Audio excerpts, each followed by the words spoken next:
Kia ora mai tātou and welcome to the RNZ and Pacific Media Network discussion on the End of Life Choice Bill, which, if passed, would allow voluntary euthanasia for those suffering terminal illness, ko Māni Dunlop aho. The question voters will be answering this month is, do you support the End of Life Choice Act 2019 coming into force?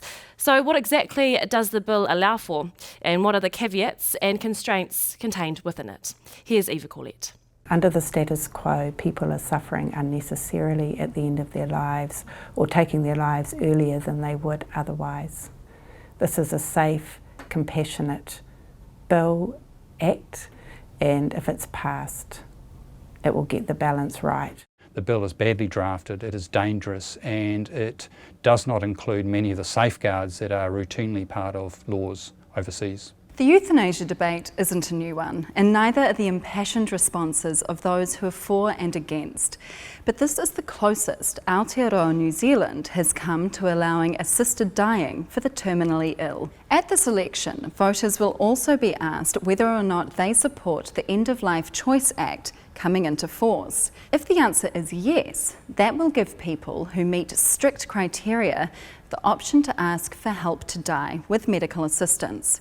So who's eligible? Well, you have to be aged 18 years or over, a citizen or permanent resident, suffer from a terminal illness that's likely to end your life within 6 months, have significant and ongoing decline in physical capability, experience unbearable suffering that cannot be eased, and be able to make an informed decision about assisted dying. A person is not eligible if the only reasons given are that they're suffering from a mental illness or disorder, have a disability, or are of advanced age. 2 doctors will need to consider an application, and if there's any hint of coercion, the process is stopped. Opponents fear the law isn't robust enough. There is no cooling off period. Other jurisdictions require either 9 or 10 or 15 days cooling off. The only specific time frame in the Act is 48 hours between requesting the prescription and the time of death. So it could happen as quickly as 4 days. It's not an act of last resort, so there's no requirement to try palliative care. There is no requirement to try other treatments. And I think a lot of people believe, incorrectly I think, that this is a law for those very, very hard cases, but that in fact is not the case. There is also no requirement for either of the doctors to know the person, and that makes it very hard. We know that testing for pressure or coercion is very, very difficult. Doctors aren't trained for that. There are people for whom this law will work well. We acknowledge that. They are the people who already have lots of choices, who are well off, who will have access to palliative care, and you don't have to try palliative care to access this act. But for many people, in the absence of those choices, in the absence of a sort of a dignity of life, if you like, they will access this, I think, because they have no other choices. So it's not going to be a choice for many people. Supporters of the law believe it's time people had the option to die with dignity. We've got extraordinary evidence from all around the world, including New Zealand, that demonstrates that a significant percentage of people take their own life because they don't have this option while they're still physically able, referred to as premature death. The status quo is really not great. People are being forced into that position. We do have people that suffer terribly at the end of their life that can't be relieved. There are multiple safeguards in the Act.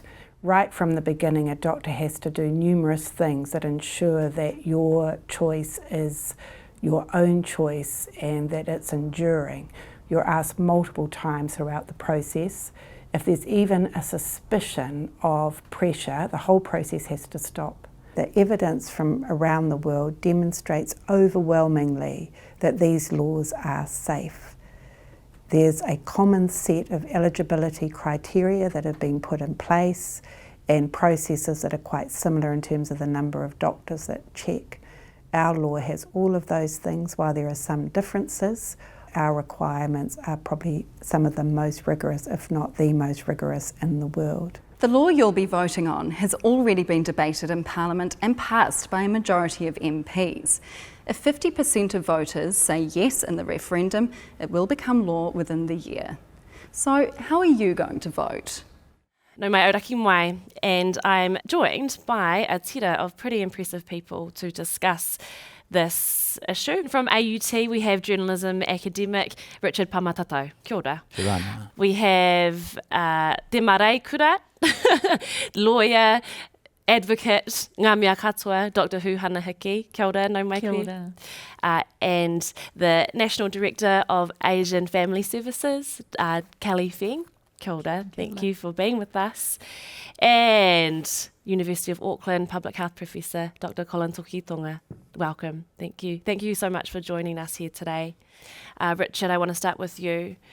Where are you at? Where are you sitting currently? I haven't made a decision on which way I'm going to vote, but my take on it is that this is a human rights issue more than it is a medical issue. Obviously, medicine is part of it, but I'm really concerned that we recognise this as a human rights issue and that we are able to look at it and all of the implications around what we are voting for or what we're not voting for.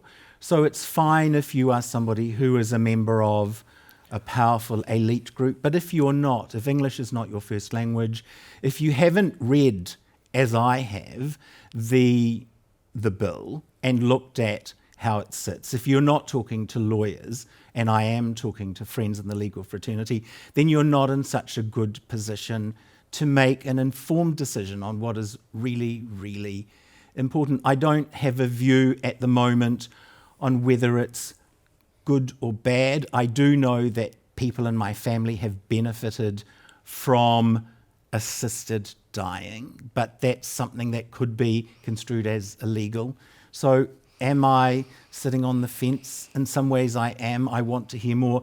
And I want people to hear more, much more conversation, because this sets an agenda for the country going forward. But I also recognise we're in a privileged position to be able to have this kōrero, this conversation. Indeed. Kei koe, Dr Huhana. I'm pro-choice. I absolutely do not believe that we have the right to take away the right of people to make choices in their lives. However, I'm voting no. And I'm voting it based from a legal viewpoint that it is not a good, robust law in protecting those who are at-risk people for the same reasons that my colleague here has stated. Too many do not understand the law. And for instance, it's not out in sign language for the deaf community to understand it. It's not out in other languages for people whose English is not a first language. It's not out in any format for intellectually disabled. Now, people say they're excluded, but if they're terminally ill and disabled, they won't be excluded. So my concern is where are the protections that are going to ensure at-risk people are not at risk of this act. And I base that on international evidence where it is legal. In Canada in particular, a good number of disabled people have actually been forced into euthanasia through a lack of choice to what they can get to try and have dignity in life. And that's the issue that sticks with me. So again, I'm open. I really want to hear the conversations, but I want our communities to understand what they're going to vote for or against. And they don't understand. A lot of them think that turning off life support is euthanasia. It's not. A lot of them think that by refusing medical help, that's euthanasia. It's not. That's actually the right under the Bill of Rights Act that says you have the right to deny medical treatment. So we need to kind of have these conversations to teach our communities what all these little complex language things mean, because it'll be very different in some cultures to what it means to other cultures.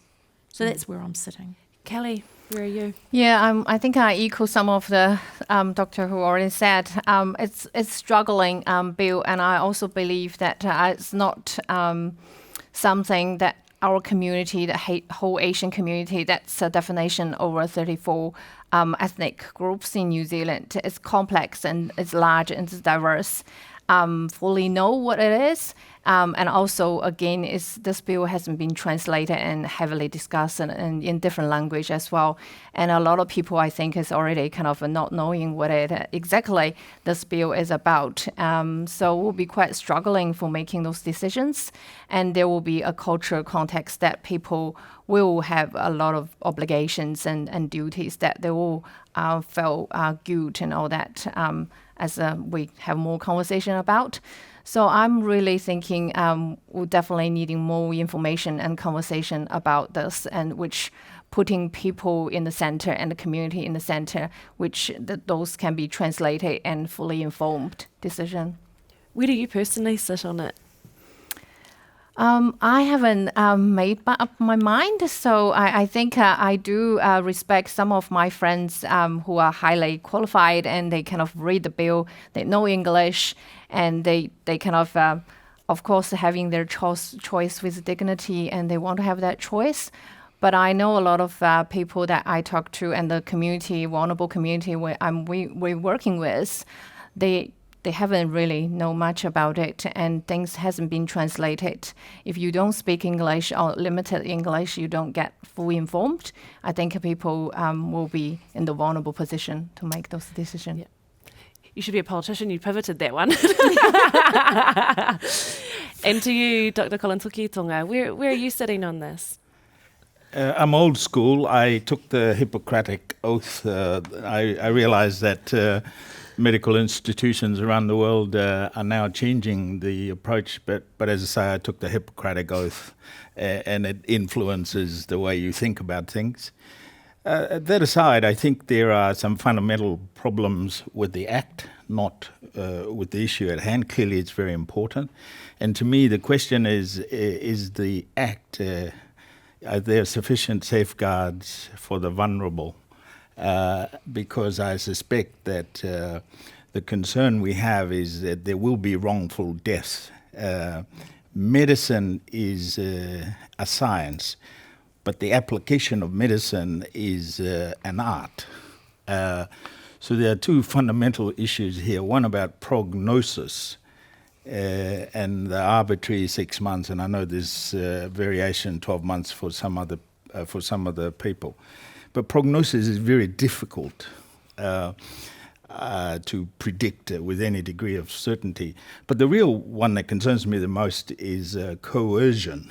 Coercion is very difficult to detect. And in Pacific cultures, the dynamics around coercion, or in any culture, the coercion has some challenging dimensions, and I think the bill is very individual. The Act, rather, is very individually focused and orientated. But as we all know, some of the cultures in Aotearoa are very community focused, extended family, and there's not enough consideration and provision for these checks and balances. For example, the assumption is that someone as an individual is capable of making that decision, and they're clear and able to do that, and away you go. I don't think there are enough safeguards in the Act to protect some members of our community. And that leads us into the issue of coercion, which has been a focal point of this discussion, of this debate, and the concerns around that and how that can be identified. Dr. Huhana, I want to come to you on this. You've read the Act. Are there enough, or how can there be better safeguards in this Act to prevent coercion? Well, there were plenty. There were over 200 supplementary papers offering mitigating ways of reducing the risk of coercion, all got voted down. And this is why I believe it becomes quite a problem. And I can say with certainty, just recently, around 2 months ago, a whānau member passed away. Now, they had a major brain aneurysm. They ended up on a ventilator, life support, the whole lot. I couldn't get to talk to them because it was out of town and we were in lockdown. They were indicating, the doctors initially said, we will care for you, look after you, we'll do what we can. Then they started changing their tune. They said, I'm sorry, but it's going to be too expensive to have you in ICU for the rest of your life. We cannot do this. We're going to have to put a DNR on, a do not resuscitate. Now, the whānau talked, and they taught them sign language. So the person who could only blink and move one hand signed that they would like to live. And that then started down a spiral that if a whānau member wasn't there, the doctor and a nurse would go in there and start talking to them. The person that said they wanted to live a week later said they wanted to die. They then contracted pneumonia and MRSA. They told them that there's only one drug to test MRSA, and I doubt that, and they died. This is not uncommon among Māori and treatment in the health system. We've had, there's 2 cases, the Roe Williams case in the 1990s, a disabled man, because of his disabilities, he was denied dialysis. Now the whānau offered to pay, they wanted more time for him to be able to have a death where they could, choose to have time to say goodbye to whānau, prepare him, everything else. He died, the whānau took it to court, failed and failed. Now that is a complete denial of his health rights. As a disabled person, he got denied. Then you've got the Robert Namu case of 2010, where again, same thing happened. These were all Northland Māori, and they died. And the whānau fought, and structural racism then started to come out. So my concern is, people say, but they won't be coerced. Coercion happens now. Richard, you talked a lot about communication. Strong and staunch advocates, Helen Clark being one, and very vocal on this as well, around how she's very confident that the safeguards that are in place are strong. Well, let's just pick up on coercion. New Zealand can't deal with its bullying culture. So this is just another notch in that. In terms of communication, it's fine for elite politicians to have a view on this. They have the best access to information, and of course their views are going to be picked up. But I haven't seen in the media reporting the coverage on this what a broader spectrum of people are thinking about. I read the submissions to the Select Committee on this, and there are some for and some against, but we need to be able to have conversations with our family, with your husband, wife, brother, uncle, auntie, whoever, that enable them to be thinking a bit more other than Helen Clark said it's good, or David Seymour says it's good, or I'm voting for this for and this that's what reason. we're seeing, aren't and we? That is what we're seeing. And I mean, my mother, who worked in palliative care, rang me and said, you are not to vote for this. And I said, well, but you've worked in palliative care and I know what you and your colleagues have done. How can you say that? So then there is also around that the conversations that families are having with their loved ones about managing a good death, providing a good death. I don't think it's up to the media alone to do stories. I think it's about a conversation like this. It's what flows on from this. People will go, I was in the yes camp, now I'm in the no camp, or I'm in the maybe camp. And it's okay for that uncertainty. Yeah. But what I really want is people to recognise the responsibility that we all have if it is passed. If people vote, we have an obligation to each other to make sure people are cared for and the system is resourced. Medically speaking, and from a health point of view, there are actually enough provision already to deal with most of the challenges we have with people who are clearly terminal. We can treat pain pretty well. The doctors are very capable of managing the requirements of someone who's very unwell. The issue is that New Zealanders have to bake cakes and sell fruit to finance what is essentially one of the most important periods of a human life. And we as a country unwilling, unable to get our heads around this, that in fact enabling and supporting people to die with dignity, pain-free, and all of the good things that we want to see with someone who's dying is not funded adequately at all. And that's a debate worth having, I think. Can I just come back to the point that Richard made, and it's really about information. There's an assumption by the well-informed in our community that information is there, you pick it up and you make a decision, and away you go. Information availability and people's comprehension and understanding and all of these things is not even. That's why sometimes you need a doctor or a lawyer or someone to assist some members of our community, because they're not in a position to make head or tail of the information that's before them. And with, as you say, with social media, there's more and more information coming out every day, and everyone is an expert. And imagine if you're someone who's not well informed and perhaps hasn't had the benefit of an education. It's a challenging situation, and to assume that everyone is able to access the information and make decisions on their own is, I think, a fallacy. Euthanasia, as its concept in Greek, means good death. So essentially, that's what we're looking at. But what is that? Who determines what a good death is? Kelly, what are your thoughts on that?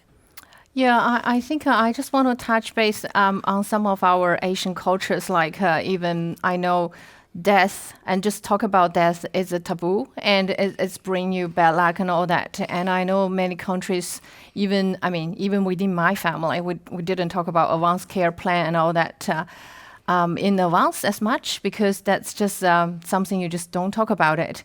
And that's come back to where is a safeguard that's people are not fully informed with the language, and not to counting those one who is speaking really limited English, migrant and refugee community as well. And for the whole process to be taken consideration to have a professional interpreter, it's crucial for that person to make that decision, and that's a question mark.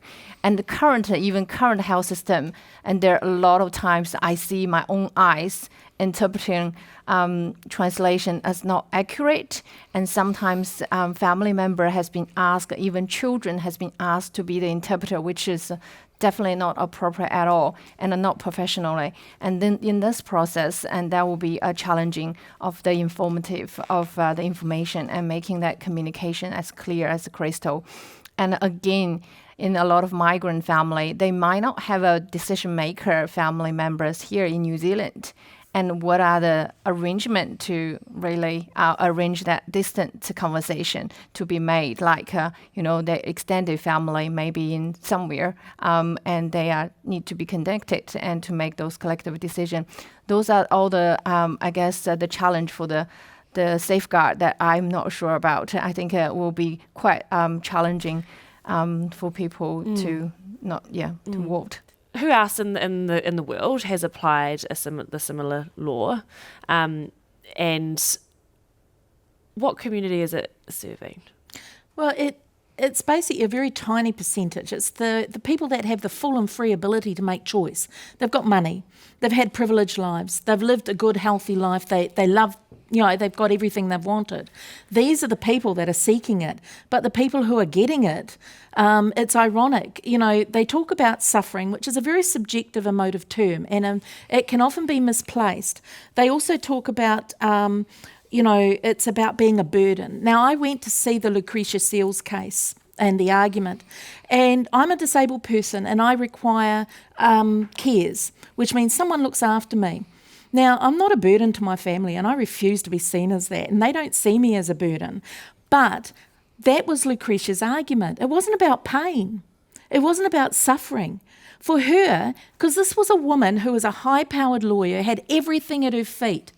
When she got diagnosed, that turned it all upside down. It's understandable.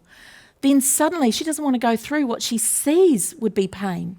She doesn't, she's frightened of that. But her issue was she did not want her family and her husband to wipe her bottom, to care for her, to feed her, to wash her. That is an insult to hundreds and thousands, millions of disabled people who are cared for in that same way. And it really put in perspective. I was quite shocked, because I had thought euthanasia was for people that suffered irredeemable pain. No, the majority of people, like every single country, and they're all Western nations, so they're all led by Pākehā. They're not Africa, Asia, other Polynesian countries, Micronesian countries. Those countries, they're not interested in this. They don't see the reason to bring this in. But Western affluent countries, they must have so much money or nothing else to do that they're busy now saying that, yes, we can legally euthanise. Now, for them, it's about being a burden.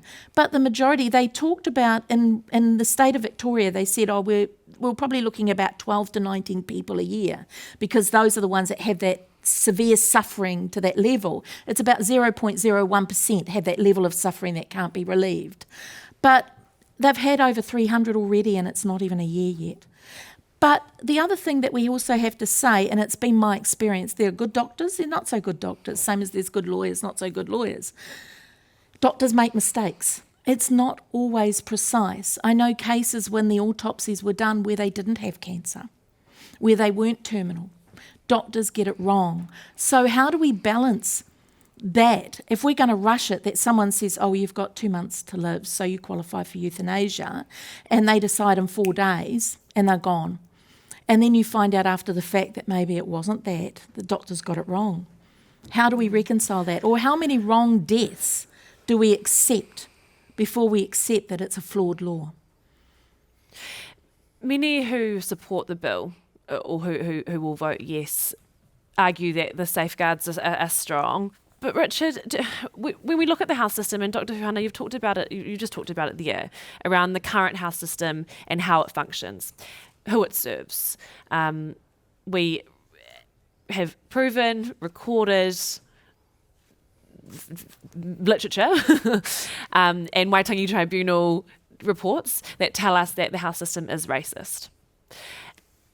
Is this something that we should be prioritising over an end-of-life choice bill, or can they be viewed very separately? They're completely interlocked, and we can't separate one from the other. And that's why, if this is a yes vote, then we all need to engage with it and say we won't accept substandard racist treatment. And it's also important to remember at times it does work. A member of my family had terrible throat cancer, but lives in the Netherlands, so was able to access a good death. But there was a process around that. But also an elite kind of person, very well-resourced, able to deal with that. Not everybody is like that. And when it comes to palliative care for everybody, there should be no fundraising. When it comes to the racist nature of many of our institutions, if this is passed, that's the big challenge. How do we shift that so that somebody who didn't go to King's College or Epsom Girls Grammar is able, and their family, able to stick up for them? And that's what it comes down to. Everybody on this panel can stick up for themselves, but some people can't. The language issues, it's much bigger than yes or no. It's much bigger than the politician saying you need to do this. What is the harm in it going through when people can just make their own minds up? Firstly, there are 15,000 odd doctors in Aotearoa. 3.5% are Māori. About 1.8% are Pacific. Remember, the second doctor is part of this deal. So you get your doctor, hopefully, to say, yes, you qualify and you meet all the criteria. But the second doctor is, in fact, someone that would be recommended who won't necessarily know anything about yourself, your circumstances, your family, and so on. So it is a bit of a hit and miss. In terms of your question, there are no doubt benefits, but as I said at the beginning, we actually have sufficient options with what we have now for people who want to exercise that option. It's really about how we organise and fund care at the end of life. I think more to do with that than problems with the law, in my view. Choice. It's in the name of the bill. Richard, should we be able to have freedom of choice? It's a fundamental human right to have freedom of choice, and that's what underpins this. And when you vote yes, you are voting so that every citizen in the land can have freedom of choice with this bill. Dr Huhana, you can't really argue with that, can you? Well, I find it quite funny. It looks like this bill's going to get through, people pushing choice, but it also looks like the cannabis bill isn't coming through because people don't want choice. And, you know, there seems to be a little bit of a hypocrisy going on around here because cannabis medicinal is legal, but we have very little access to it and it's highly expensive. And we don't have the range needed for the range of pain and spasms that exist for those of us that use it. And I do use it. I have for 5 years, and it's a miracle compared to morphine. But it's looking like that's going to fail at the moment, according to the polls. And yet people go on about choice. Yet I cannot have the same freedom of choice that you have. I'm limited by my disabilities. I'm limited by my circumstances. I cannot afford a private doctor. I can't afford to see my neurologist privately. I can't afford to see any of them privately. I'm paying $9,500 at the moment every week off for my teeth because I have medically damaged teeth, and it's going to get worse. I can't have false teeth because I will choke and have swallowing problems.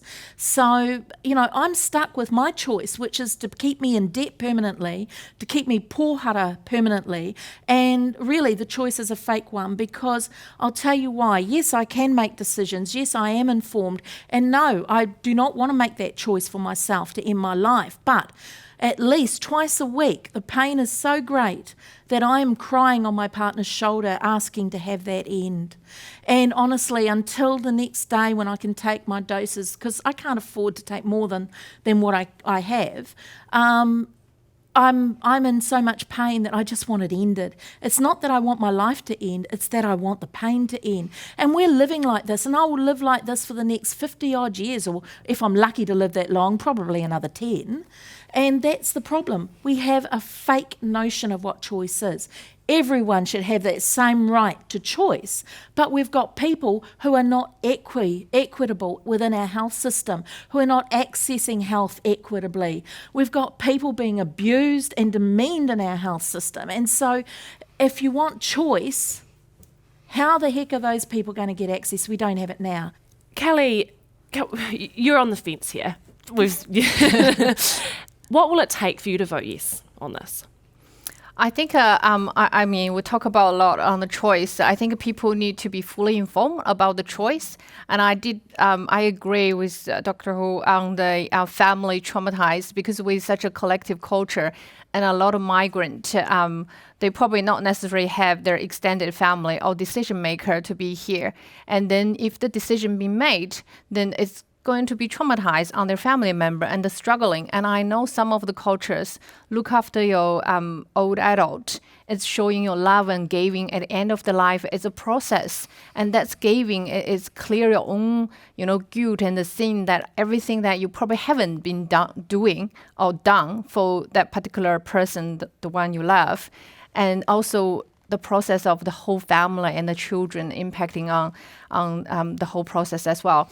And I know in some of the Asian countries, like in Korea, older adult suicide rates is 7 times higher. And that's considered, a lot of old adults, they do not want to be burdened for their children, especially in this migrant situation and finance and all that. But I think when this comes to the family conflict or decision not to be agreed, then who should we take with this collective culture? It's a challenging within that system, within our culture. So I would say, people have to consider where your values, your religions, and your families, your community, and to make an informed choice rather than just make a choice. Dr. Collin, what would it take for you to vote yes on this? Oh, nothing. Look, on choice, it's an interesting thing, and I'm going to get myself unpopular because I'm actually going to challenge this notion of choice. I think there's a big difference between choosing the colour of your car from choosing to end life, and some references have already been made. In order to choose in an informed way, you actually need all of the information and in a free and frank way, so that a person can make that choice. There's so much information out there, though. Well, that's the point. And many people would find it challenging to decide between guff that comes off the internet from real information. But the Electoral Commission has broken it down, has made it quite simple to read and to understand. Yeah, but I'm talking about personal circumstances. I am now Joe Bloggs. I have 6 months to live, and I'm now deciding what I should or shouldn't do. Let me just give you an example. It's all very well to talk about choice. The doctor and the patient, the doctor presents all the information to the patient, and the patient then says, so what do you think, doc? And the doctor would say, well, I'm supposed to give you the choice, I'm supposed to give you the information, but you decide. And my colleagues in medicine will tell you how often they are asked by the person or family about what the right thing is to do. So there's a simplistic notion of choice in this, I think. Choice is not without consequences, and choice requires certain prerequisites. But if we don't vote yes, hypothetically, then we know that some of the practices that occur in hospice or other places will continue, arguably illegal ending of lives by upping the morphine or whatever else goes on. So surely this bill, which could become an act, would provide a more robust framework for monitoring of those issues. In the same way that if marijuana becomes legal, and why it wouldn't be, I don't know, then you can tax it. You can. There is a framework around it. So is the conversation about yes, not about the colour, but about what we need to do to make it more robust so that somebody doesn't end up slipping away or being killed and being coerced into that situation? And can we, as part of that, if you say yes, push the politicians, the people with the money, so that hospice doesn't need to go to the lotto committee and ask for 20,000 or 100,000. So what we're also talking about is a shake-up of the health system, isn't it?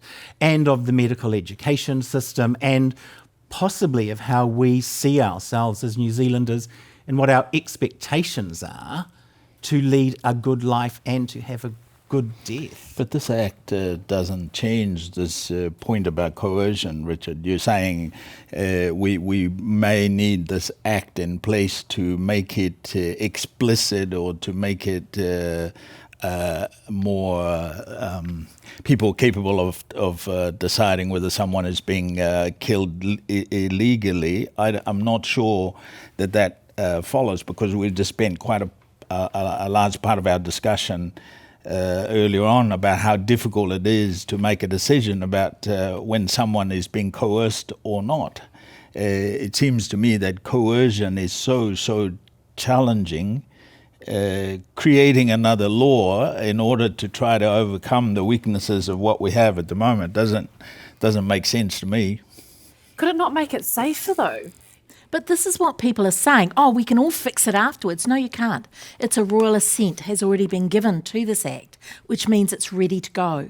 So it will take amendments, extensions, which will take time.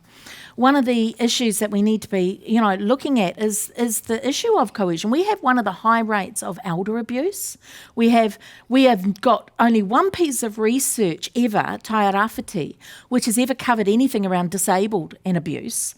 And I know for a fact, according to international evidence and even to the cases I've covered, we have high rates of abuse of disabled. Many of them are attacked, and we've also had in the law, whenever a person kills a disabled person, they often get off with sympathy, particularly if it's a child. And so we view disability in a way that, they'd be better off dead. In fact, what has actually been happening in all these debates during this, the younger ones that have spoken out, that are disabled and spoken out against the bill, have been getting threats. And openly, even with COVID, you talk of choice. Well, yes, you have choice to wear a mask or not wear a mask, but the consequence of not wearing a mask and placing yourself at risk is when you have a high risk of getting COVID. And what's happened? We've had outbreaks because people have refused to wear masks. There's always a consequence to the choices you make. What we need to be doing is mitigating the risk. Now, if this Act gets in, we need to be putting in place a death review committee. We need to be finding out how do we deal with any abuses of it. In Belgium, they keep making excuses for the doctors that openly break the law, and they don't charge them. They don't hold them accountable. The court cases let them off. They acknowledge they technically break their law, but then they say, oh, but the person's dead. And the doctor had good intentions. And of course, most of the law, to be found guilty, you must have mens rea over the actus reus, which means you must have the intent to commit the crime. And it's very hard to prove. So how do we then go from where I believe that the Crimes Act was adequate, where when it got tested in court, very few people were ever found guilty, charged, or very few went to jail for killing their family member out of love, when it was found to be a medical reason. The only ones that did go were the ones where there were questions of coercion. We're not going to have that protection when this Act comes in, and it will come in. How do you know that? How do you know we're not? We don't have it. It's not in the bill. It's not sitting in there. It doesn't have it. So, we haven't addressed the inequities that exist within our system. This is really only the choice for the elite. The ones who don't face any of those barriers that many of us face today. In terms of tikanga and cultural aspects here, and religious, this has also been a key part of the discussion. Kelly, your personal, experience with having to even consider this bill, and also within the communities in which you work in, culturally, what does it mean for them? In a lot of Asian cultures, doctor do make that hierarchy decision and seen as someone they can give advice. And I know even in my own practice in China, you give enough information and for those patients to be deciding or their family to be deciding. But a lot of time they will ask, but how can they know? They will ask the right question. That's another challenge, question mark. And to consider those migrant and also refugee population, Asians background that in New Zealand, they may not have enough, English ability to read and have an interpreter in place. And that process of, dying, it's really challenging, as I said.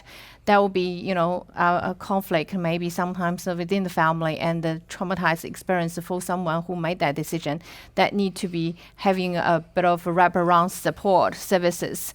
And it's already very challenging even now for mental health addiction services to provide that culturally appropriate service for psychological intervention and for have a wraparound and palliative care for end of life, even just a natural death of a certain cultural practice in place. And it's already challenging. And I think will be even more challenge if this bill passed, that without that so many safeguards in place for migrant and refugees population. And as I mentioned, those factors will be missing. And who can say that will be a safe practice in the future? And who can say that those amended bill and with extra safeguard will be there for our people? So you're saying there's too much uncertainty. And Yes. in terms of religion, we've seen quite polarising views within the religious community. Again, as in with Māori, we're not homogenous in any way or shape or form. We're very varying and have differing views. But within the religious community, Collin, how has that been a weight on the decisions that people are going to make in terms of this referendum? I mean, broadly speaking, of course, I'm familiar with the Pacific views, and many great majority belong to the Christian tradition, and the Christian teaching is that life is sacred and to be protected. This is the principle of the sanctity of life, and we've talked already about how obviously a more secular part of our community is railroading this act and quite oblivious to the beliefs of some members of society. I know for a fact that many in the Pacific community will be challenged by this. The Christian teaching is such that people aren't supposed to be making these kinds of decisions. There's a big fella upstairs who makes the call, not us. And somehow that view, that belief system is completely disregarded here, and the very little provision allowed for it, because, as I say, there will be different views. There's no question. I'm just reflecting what I know of the Pacific community and the fact that the great majority are Christians who have a particularly strong view and belief system about life and death. And let's just have a little bit of a think about Christianity, the Catholic Church and all of its misdemeanours. I mean, do you want a body like that telling you, when it can't deal with its abuse, to how you're going to run your life? And Christianity, if we think about it as a colonial imposition on people all over the world who've had their own belief systems. So I just want us to hold on to that. Christianity isn't the be-all and end-all. It's another way of seeing the world. But you could talk to a Buddhist or a Hindu. In terms of this, though, it just keeps coming back to the conversation and where we go. I would not have wanted to deny my uncle the right to end his life with his throat cancer. But at the same time, I recognise again his ability to determine what happened to him. But somebody who doesn't have a master's degree from an excellent Dutch university, who's had a big career and, season tickets at the Concertgebouw in Amsterdam, is in a very different position to someone who is working 3 jobs and trying to keep the family afloat. So I think the conversation, it needs to be much more nuanced. I've read a lot of those submissions, and they're very heartfelt, you cannot deny that. But it is about the country and all of us having a bigger conversation about this and asking ourselves to think more about it and asking, as Colin has said, what does choice really mean? It's different for everybody. It depends on who you are, what school you went to, what you do for a crust. The fact that we are here is framing this in a particular way because of our privilege. I want us as a nation, if we vote yes, to push people again around the palliative care, around the stuff that's needed, so we don't have to And this is what it's fundraise. doing, is it not? Yeah. It's highlighting all those wider issues in which we've all covered Yeah. today. But it does raise the question, do we need another law around this, or do we simply need addressing racist views in the healthcare system, funding arrangements for the end of life, So those should be our priorities. culturally shaped availability of services that fit various communities and cultures. To me, that's the much more interesting and potentially much more useful conversation to have rather than the act. It has some value, but the question is it really worth all this effort? And we're ignoring what is essentially, in my mind, an important part of this conversation is adequately funding end-of-life choices in Aotearoa. And that raises another tension. And this actually came up when the development of the Universal Declaration of Human Rights, the UN, which actually formed the UN. And I remember William Dubois, an African-American activist of the time in China, both protested with the UN around its very westernised approach to human rights.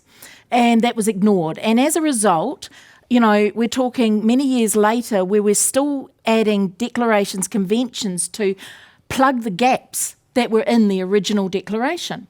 Now, we've got 2 tensions. We've got individualism, collectivism. So you have universalism, where everyone has a human right, and I absolutely endorse that. Every individual has human rights, and they are universal.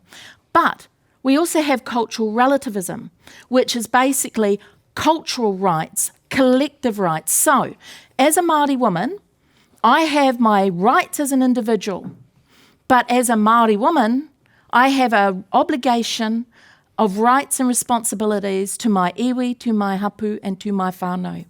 And I cannot separate both.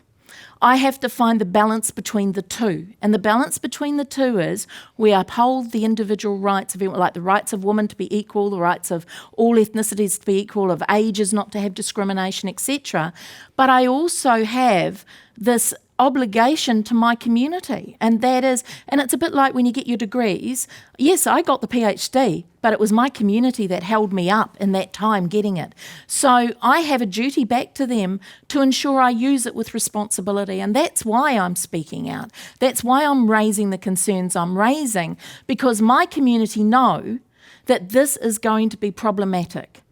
And the more I've spoken with Māori in particular, not just disabled Māori but non-disabled Māori, the more they understand it. The other thing that's missing from the conversation, we don't talk about dying and what the process is. You hear from whānau, they go, oh, but mum was starving to death in the last 2 weeks. No, she wasn't. It's the body shutting down, beginning to die. It's normal. We are so afraid of death, we're not talking about what happens to your body in the time of it starting to shut down towards the end.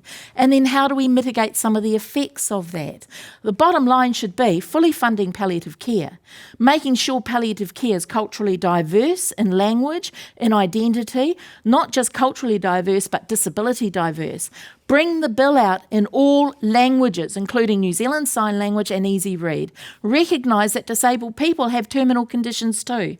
I qualify, not with the 6 months, but I qualify with the irremediable and irreversible condition that is progressive and causing me to the point I'll have no quality of life. I know my future and it's not pretty. I've had doctors telling me that they can do nothing more and therefore they don't know what to do, so they offer euthanasia. What about dignity in living? We don't have that now for our people. Māori are dying at a higher rate, much earlier than anyone else in this country. Why aren't we talking about that? We are today. What do you want people to take into the booth with them when they have to tick that box, Richard? Go. I want them to know that they are equal to everybody else when they tick the ballot. It's the one opportunity in New Zealand where you can do that, but I want them to take in, I've done my homework, I've talked about this, I'm informed, and the decision I make is for me and my family, my extended family, the right decision. I don't want to tell people how to vote, I just want them to do their work. Dr. Huhana. I agree. I want people to be fully informed, but I would like people to know that they can have and have the right to an advocate, someone they can trust to be with them on any journey with their health journey, because that is something a lot of Māori often say, I feel whakama, and the doctor goes, do you understand? And they go, yes, doc. And then they'll come out there and go, I didn't understand a word they just said, but they were too embarrassed to admit that they felt dumb. And so I want people to know that they have every right to make that choice, but it must be fully informed. If you're going to vote yes, please be sure you vote not just from your own system, but understanding what the impact is on our whole society. Take it from there.